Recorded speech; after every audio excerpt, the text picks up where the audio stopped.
Alam nyo, minsan, isang simpleng litrato lang pala pwedeng maging sandata. Sa pagtatalakay natin ngayon, titingnan natin kung paano ang isang group picture lang ay nagpasiklab ng isang napakalaking kontrobersya sa politika na may bilyong-bilyong pisong nakataya. Yan ang malaking tanong na susubukan nating sagutin. Kasi paano nga ba nangyayari yun? Na isang pirasong papel lang na may larawan, biglang nagiging banta sa paghahanap ng katotohanan sa isang napakalaking anomalya. Okay, para masundan natin ang buong kwento, ito ang mga dadaanan natin. Umpisahan natin sa pagditaw ng litrato, tapos yung mga akusasyon. Siyempre, papakinggan natin yung side ni Senator Lacson. At sa huli, susuriin natin kung ito ba ay isang political attack at kung ano itong tinatawag na useful fools theory. Sige, umpisahan na natin sa pinakaugat ng lahat ng gulo, yung litratong naging media ng, isang malaking sunog sa politika. So, eto na yung picture. Sa unang tingin mukhang simple lang, di ba? Pero yung mga tao dito, dyan, nagkakakomplika ang lahat. Andyan si Senator Lacson, na siya pa naman ang chairman ng komiteng nag-iimbestiga. At sino ang kasama niya? Ang mag-asawang Diskaya, na sila mismo yung mga pangunahing resource person o yung iniimbestigahan. Dito pa lang, alam mo nang may issue, di ba? At mula dyan, dito na nagsimulang uminit ang sitwasyon. Paano nga ba naman yung isang parang pribadong litrato biglang naging pampublikong armas? Ang pasabog, galing kay Congressman Kiko Barzaga. Ni-repost niya to sa Facebook. At hindi lang basta share ha, may kasamang panawagan pa para sa isang investigasyon. So ang dating talaga parang sinasabi niya, uy, may something fishy dito. Tingnan nyo, magkasama ang nag-iimbestiga at ang iniimbestigahan. Siyempre, hindi naman pwedeng walang sagot. Kaya pakinggan naman natin yung kabilang kampo, yung side ni Senator Lacson at kung paano niya sinagot ang mga akusasyon. Ito yung pinakamalakas na alas ni Lacson sa depensa niya, yung timing. Tingnan nyo to. Yung picture kinuha noong Abril sa gitna ng kampanya. Yung investigasyon, nagsimula lang pagkatapos na ng eleksyon. Tapos yung post ni Barzaga, October na. So ang layo-layo ng agwat, di ba? Yun yung punto niya, nakuha yung litrato bago pa man umiral ang kaso. At para mas malinaw, idinitalye pa niya kung anong nangyari. Sabi niya, yun daw yung una at huling beses na nakita niya ang mga Diskaya sa labas ng hearing. Mabilis lang daw yun, mga 20 minutos lang. Inimbitahan lang siya ng isang supporter, tapos biglang sumulpot yung mag-asawa, tapos boom, picture-picture. Ganun lang daw kabilis. Ipinunto pa niya yung dalawang dahilan kung bakit niya tinanggihan yung imbitasyon sa rally.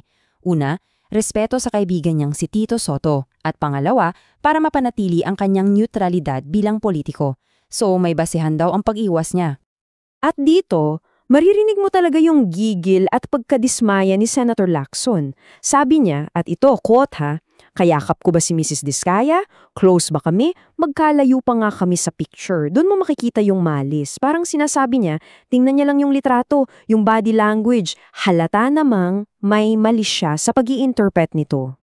So, ayun na nga, dalawang version ng kwento ang nabuo. Sa isang side, yung pahiwatig na may kalokohan na may hindi angkop na relasyon. Sa kabilang side naman yung paliwanag na, hep-hep, sandali lang, campaign photo op lang yan, na nangyari months before pa ng investigasyon.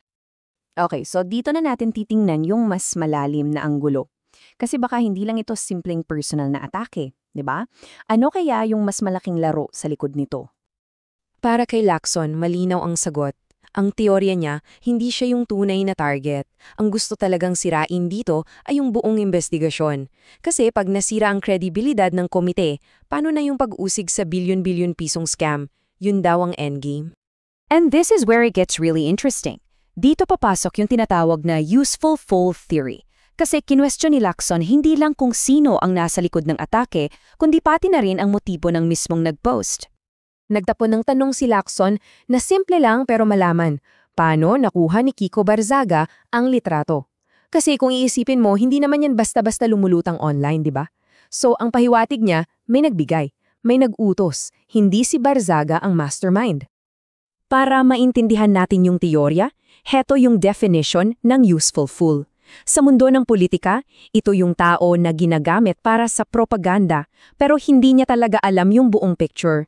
Para siyang piyesa lang sa isang mas malaking chess game. At ayon sa isang pagsusuri, may mga traits daw si Barzaga na swak sa profile ng isang useful fool. Yung pagiging erratic daw, yung pagiging mahilig sa atensyon, mga katangian daw yan na madaling samantalahin ng mga political operator. So, ang sinasabi ng teorya, para sa mga taong nasa likod nito, si Barzaga ang perfect na delivery system. Bakit? Kasi yung pagiging maingay at erratic niya, nagbumukhang authentic yung atake. Parang hindi scripted kahit na posibleng planado pala ang lahat. At itong teorya, hindi lang to haka-haka. Mismong si Lacson ang nagsabi nito, nung nag-express siya ng simpatiya sa nanay ni Barzaga. Sabi niya, may mga taong ginamit yung mental state ni Kiko para sa sarili nilang political agenda. Napakatapang na statement, no? At sa huli, anong nangyari? Ito yung pinaka-nakakalungkot. Yung atensyon ng lahat nalihis. Imbes na pag-usapan yung bilyon-bilyong pisong korupsyon, ang pinag-uusapan na natin ay yung away ng mga politiko, yung drama, at yung mga memes sa social media. Kaya ito yung pinaka-importanteng punto sa lahat.